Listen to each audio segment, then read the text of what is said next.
¿Qué tal? ¿Cómo están? Bienvenidos. Esto es Diálogos con Chacra, este espacio en el cual nos damos el tiempo de conversar con quienes son figuras relevantes del sector para poder plantearle aquellas preguntas que muchas veces sabemos que surgen en ustedes y nos hacen llegar a través de los distintos medios que conforman la plataforma Chacra. Es un gustazo para mí presentarles a Gustavo Pícola, que hoy nos está acompañando con una vastísima y extensa trayectoria que ustedes irán leyendo como es habitual aquí abajo, en la medida en la que él está hablando hoy, para hablar de un tema sensible para ustedes y que ustedes nos hicieron llegar como inquietud. ¿Cómo le va? ¿Cómo está? Gracias por venir.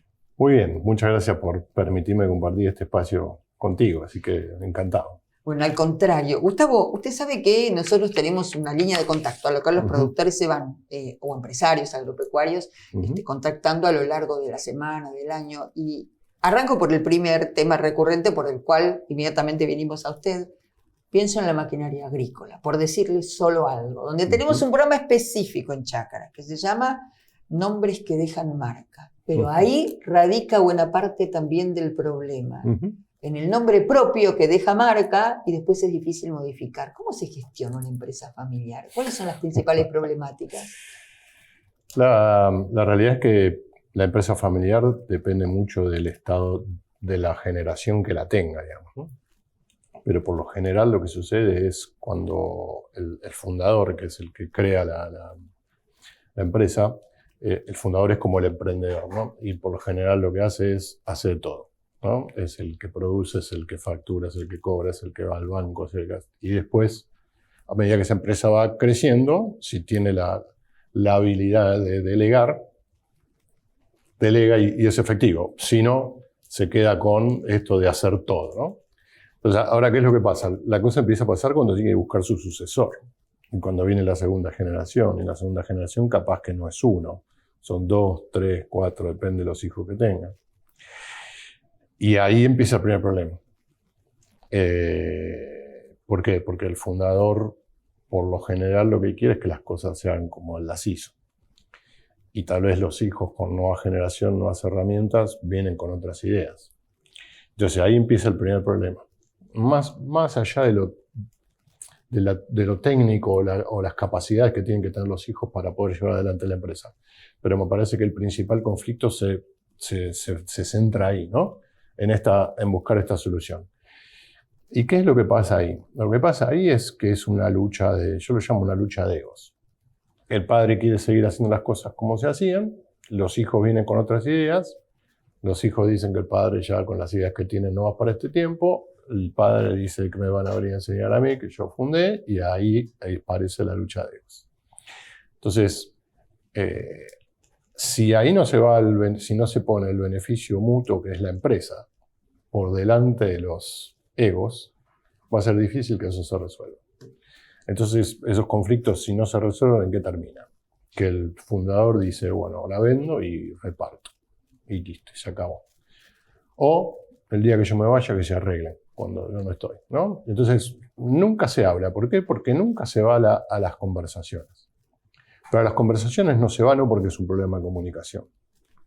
A las conversaciones no se van por estos problemas. Porque cada uno quiere tener la razón. Y como cada uno quiere tener la razón, no se llega nunca a un acuerdo. ¿Puedo interrumpir un minuto? Sí, por supuesto.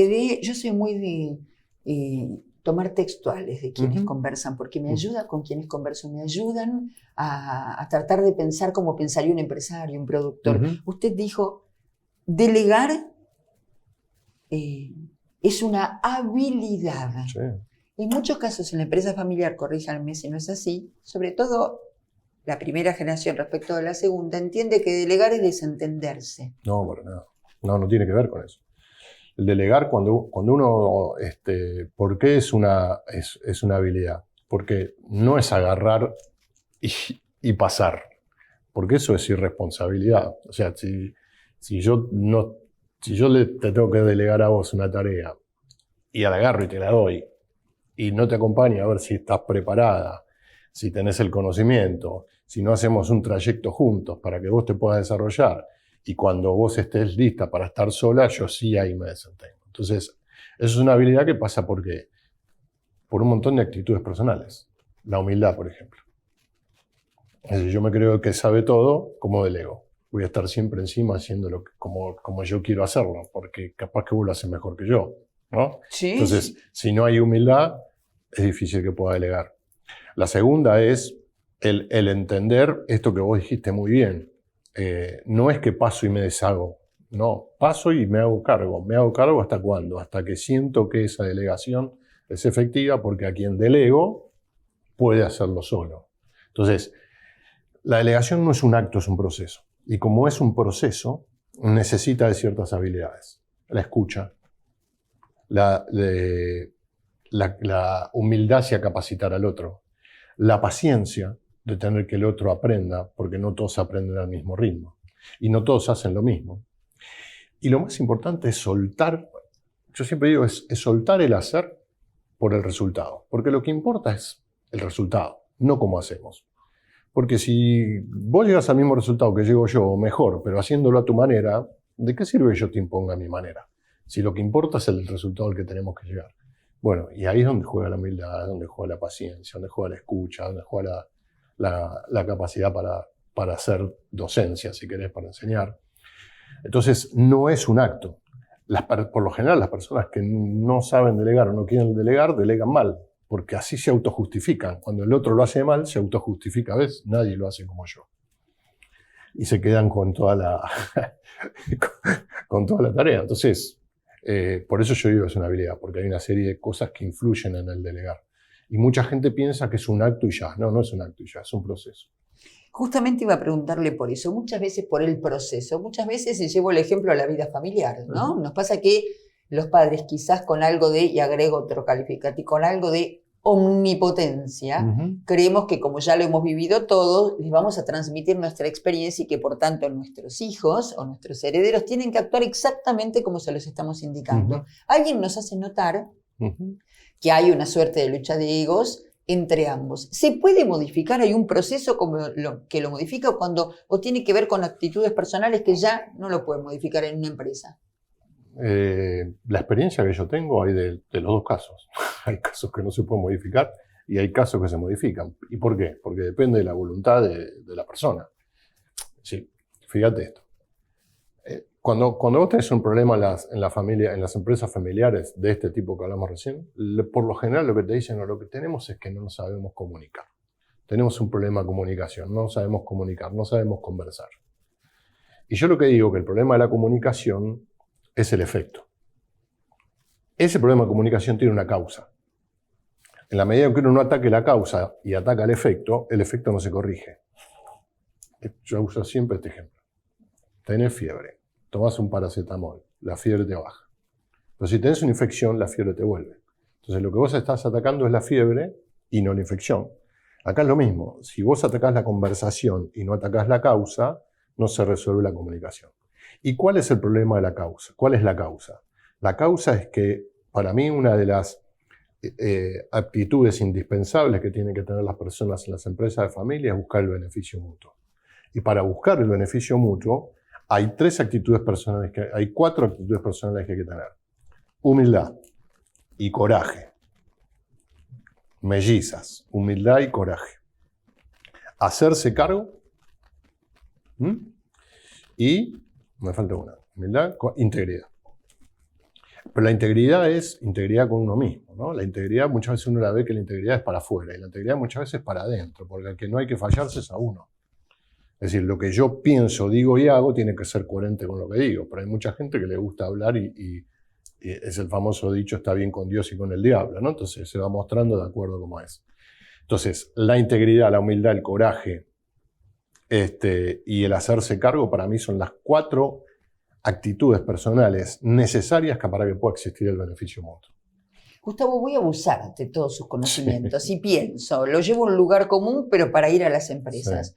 Todos conocemos, sobre todo en el sector agropecuario, liderazgos naturales. Sí. Empresarios que per se, su apellido ya en la agricultura, en la maquinaria, en la ganadería, es sinónimo de lo que hacen. Sí.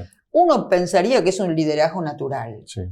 ¿Cómo hacen, sin pedirle el secreto de la Coca-Cola, por supuesto, porque ese trabajo, pero cómo hacen sus herederos cómo es el proceso para que ese liderazgo no se pierda cuando esa figura decide correrse o traspasar o delegar, mejor dicho, como usted nos enseñó, distintas autoridades. Mira, ayer hablaba un empresario, esto que me está diciendo, ¿no? Que tiene un liderazgo muy fuerte. Después podríamos hablar si es liderazgo o no liderazgo, pero es un liderazgo fuerte.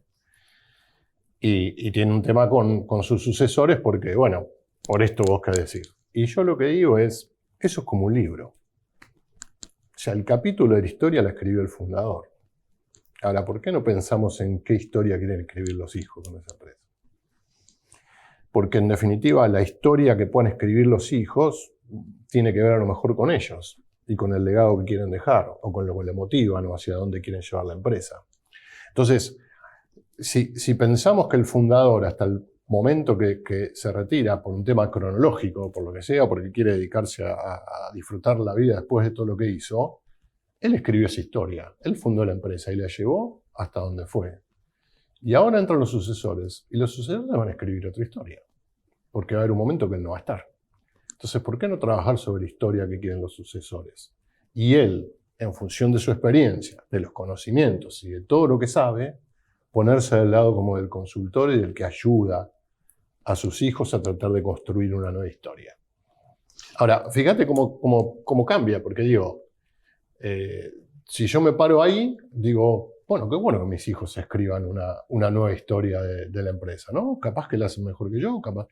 Y ahí es donde aparece la humildad, porque si yo soy el arrogante, que quiero que soy el mejor de todos, y con eso tapo, ahí estoy listo. Ahí estoy listo. ¿Usted tiene un ratito más para quedarse con nosotros? Sí, hasta el tiempo que quiera. Nosotros vamos a hacer ahora una pausa muy cortita en esto que es Diálogos con Chakra.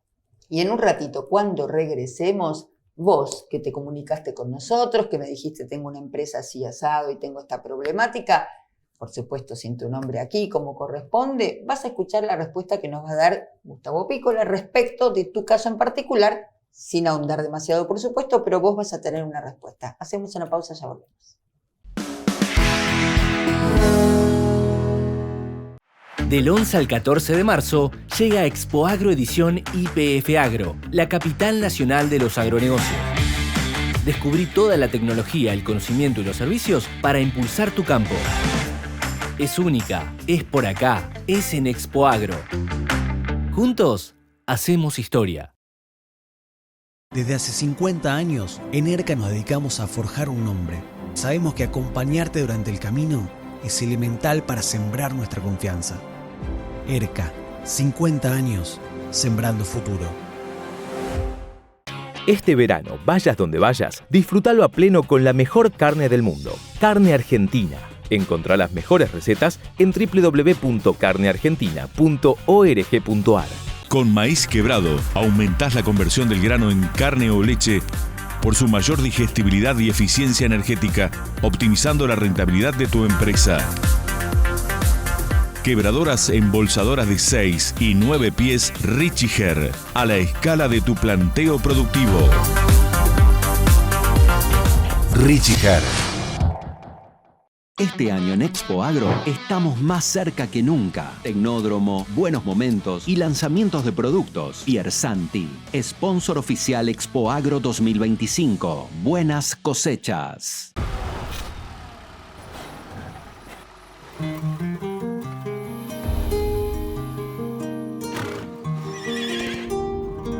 The beauty of the stars, the heavens in your eyes. In everything I want to see you. Nueva Amarok, fuerza que nació para el campo. Volkswagen. Omar Martin presenta su nuevo accesorio 3 en 1 para simplificar y optimizar el tiempo de trabajo. Incluye cargador de pallets, cargador de rollos y guinche para bolsones. Todo en uno.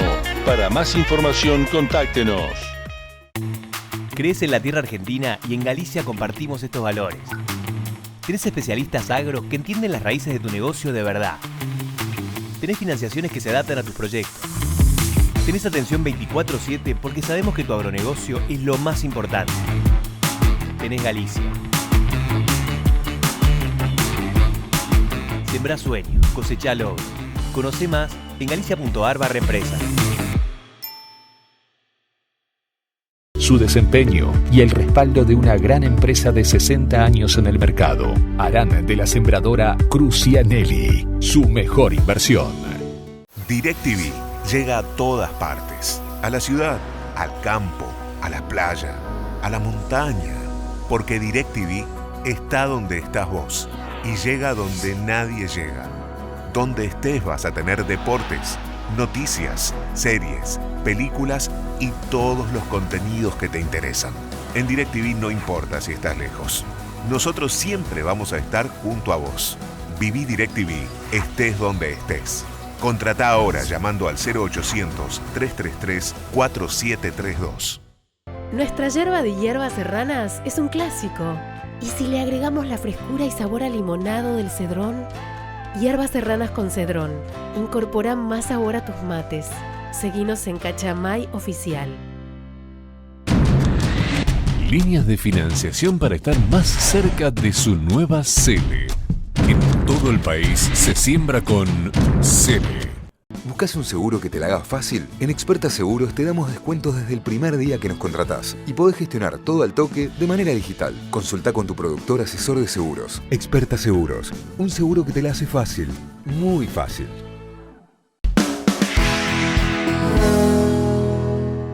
Continuamos con Diálogos con Chacra, este espacio en el que nos damos el tiempo para conversar con quienes son figuras, personalidades del sector que nos ofrecen la posibilidad de darte respuesta a vos, que te contactás a diario con alguno de los medios de la plataforma. Gustavo, yo le decía antes de la pausa que hubo gente que se contactó con nosotros.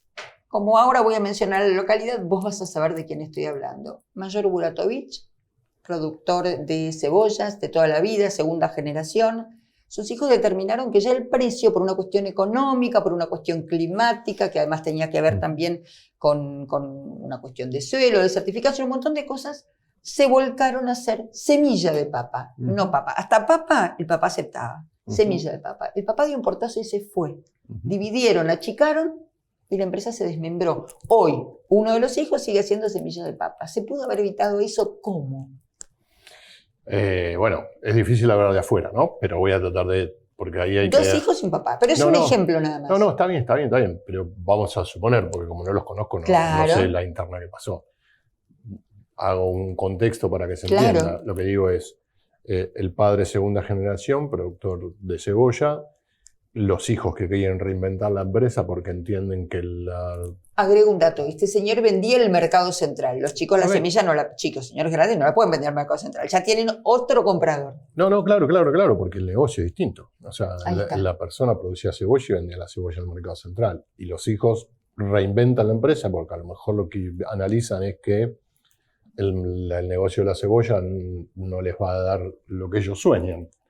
Y se van a la semilla de papa, que es un negocio totalmente diferente, porque lo que yo supongo es que la semilla se la vende al productor de papa.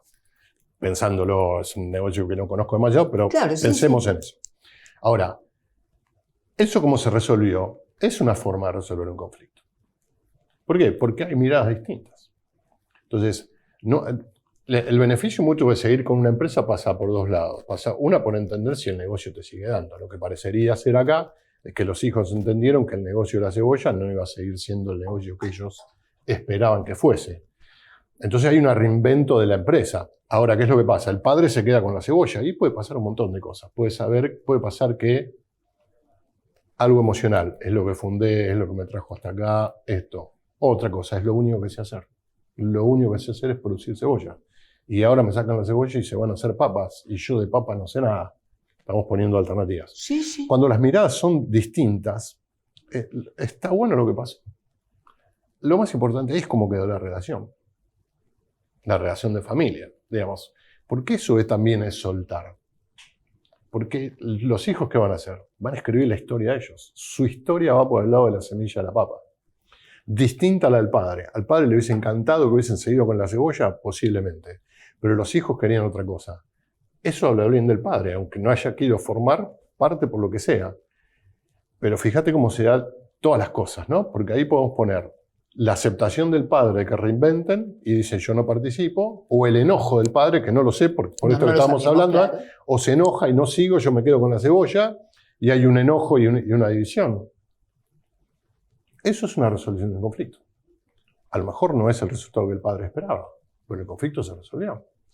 Cuando se acercan a usted, Sí. la mayor parte de las empresas o asociaciones que le plantean estos problemas, Sí. ¿son pymes? ¿Son grandes empresas? ¿Hay algún rubro en particular que sufre esta problemática?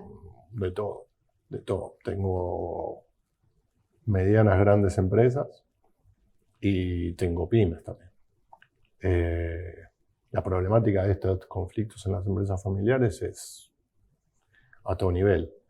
Y como te dije antes, depende muchísimo en qué etapa de la generación está, porque en la segunda generación están los hijos, pero en la tercera generación aparecen los nietos, aparecen los yernos, aparecen los cuñados.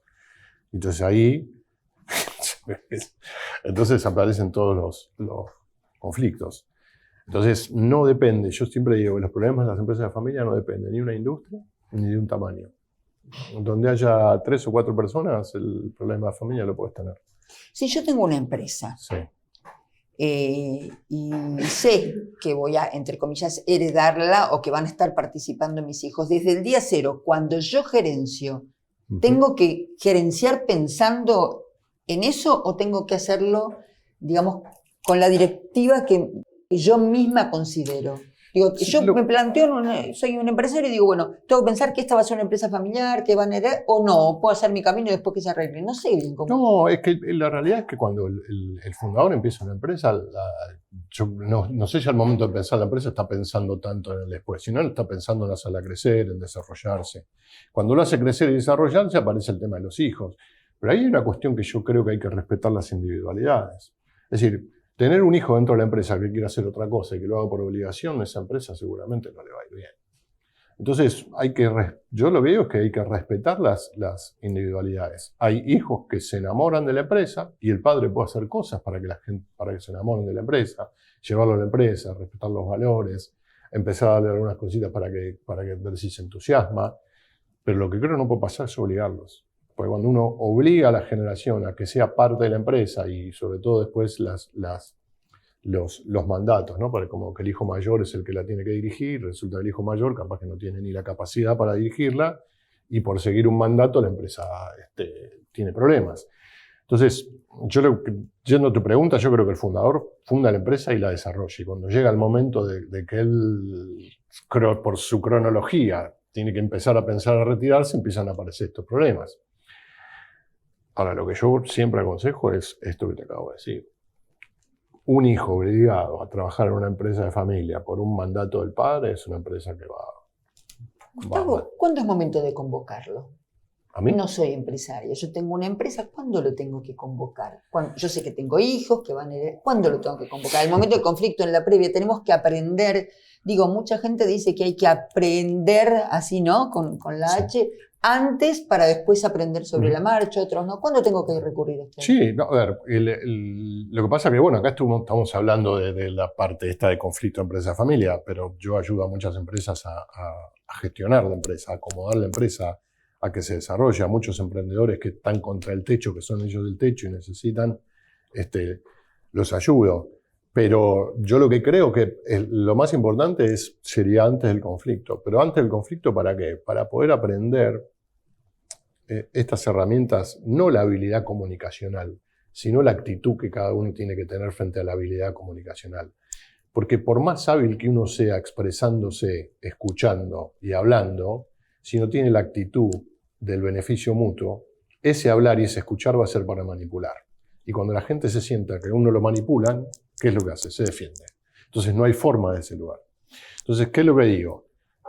Tengo un caso de un empresario que todavía no tiene los conflictos, pero cree que los va a tener y me llama, ¿para qué? Para construir ese espacio de diálogo que se tiene que dar desde un lugar que esa conversación sea efectiva y sea productiva para toda la familia. Entonces yo diría que no hay que esperar a que haya el conflicto, sino que antes. Y como te dije antes, si una empresa necesita ayudar a la gestión, a mejorar su cultura organizacional, a mejorar el trato de las personas, en cualquier momento. A eso iba ahora. Cuando uno trabaja en este sector como periodista, habitualmente escucha por sobre cualquier otro sector. No sé si a usted le habrá pasado, que se habla mucho, por ejemplo, acerca de la gestión del agua, que no ocurre con otras cosas. No se habla de la gestión interna de la empresa, se habla de los números. Sí, sí, sí. ¿No? De las ganancias, de la coyuntura. Pero cuando hablamos del agua, que es algo esencial, sí hablamos de la gestión del agua a nivel nacional, internacional. Perú tiene un ministerio de la gestión del agua. Yo sola pensaba antes de que usted viniera que será porque es algo esencial.